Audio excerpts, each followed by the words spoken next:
Assalamualaikum warahmatullahi wabarakatuh. Berjumpa lagi dengan Tukang Rumah Channel. Kali ini Tukang Rumah Channel mau berbagi pengalaman cara mengasah gergaji belah kayu.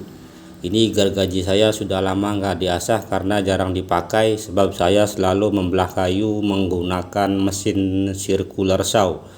Jadi gergaji belah ini jarang dipakai, tapi kadang-kadang masih digunakan kalau saya lagi malas mengulur-ulur kabel listriknya.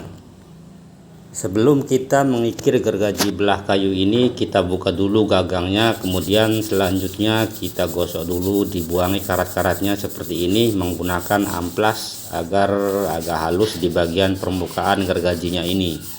Agar mudah saat kita mengikir gergaji belah, kita posisikan gergaji belah miring seperti ini, kemudian kita sekrup dulu.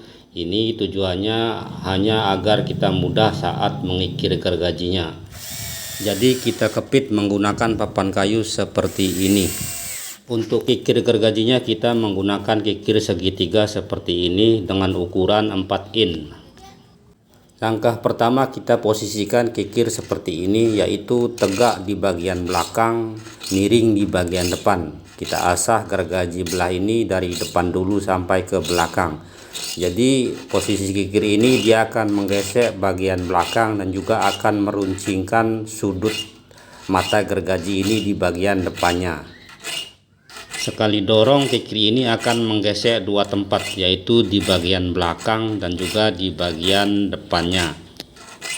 Saat kita menarik kikir gergaji ini ke belakang, kita angkat sedikit agar tidak menggesek mata gergaji seperti ini.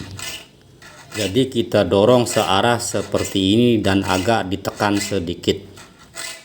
Cara mengasah gergaji belah kayu ini sebenarnya cukup mudah dan simple, karena cara mengasahnya tidak seperti gergaji kayu potong. Kalau gergaji belah kayu seperti ini, ngasahnya itu ya cuma begini aja, terus saja sama semua sampai ke belakang. Jadi mengasah gergaji potong tentunya akan lebih sulit.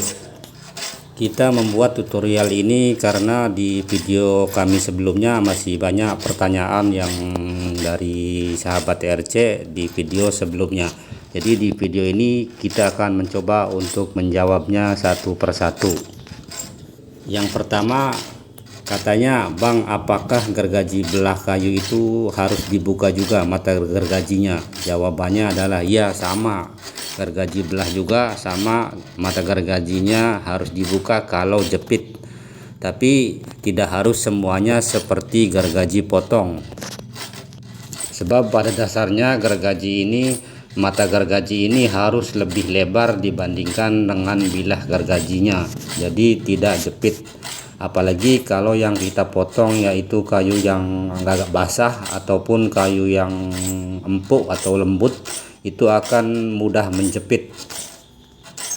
Untuk cara membuka mata gergaji belah ini cukup mudah, tidak harus semuanya dibuka ya teman-teman. Jadi cara membukanya, kalau gergaji potong kan kita membukanya yang sebelah yaitu hitungan ganjil, yang sebelah lagi hitungan genap. Tapi kalau untuk gergaji belah ini bebas ya teman-teman. Jadi apakah dibuka semua ikutan ganjil ataupun genap, bisa juga dibuka dengan seling-seling jarak yang misalkan 4 mata baru dibuka satu juga bisa. Jadi contohnya seumpama kita buka di mata hitungan yang pertama, kemudian yang pertama ini kita buka ke kiri misalkan. Untuk buka mata gergaji yang kedua bisa diselang 4, jadi nomor 5 bisa ambil bengkok ke kanan gitu. Jadi bisa jarak 4 sampai 6 pun bisa ya teman-teman. Ataupun di hitungan ganjil dan genap juga bisa membukanya agar tidak jepit dan gergaji tidak seret saat digunakan. Untuk pertanyaan yang kedua, yaitu, "Bang, katanya apakah gergaji belah bisa untuk memotong kayu?" Jawabannya bisa teman-teman, cuma lama, jadi hanya membuang-buang tenaga gitu. Jadi seharusnya kalau kita memotong kayu menggunakan gergaji potong hanya 1 menit, mungkin kalau menggunakan gergaji belah sampai 3-5 menit teman-teman. Jadi kan buang-buang tenaga menurut pendapat saya.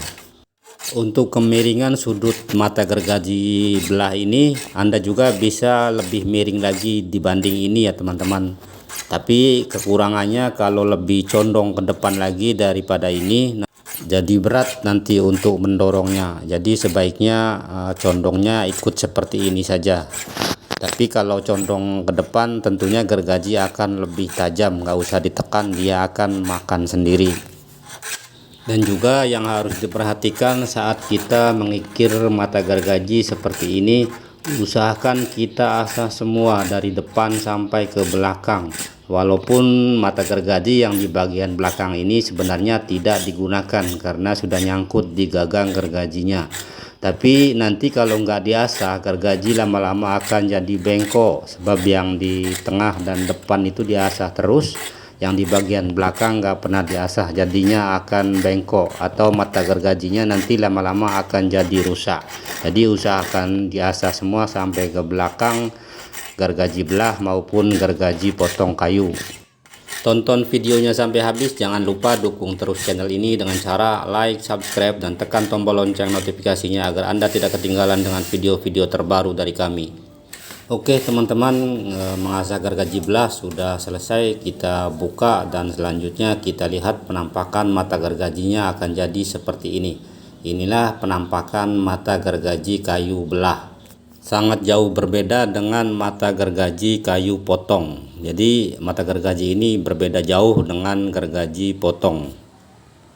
Oke, selanjutnya kita pasang lagi gagang gergajinya ini. Tadi kita buka dulu gagang gergaji, tujuannya untuk lebih mudah saat mengasah. Langsung kita coba, kita garis dulu untuk membelah kayu papan jati tebal 2 cm. Kita dengar suaranya.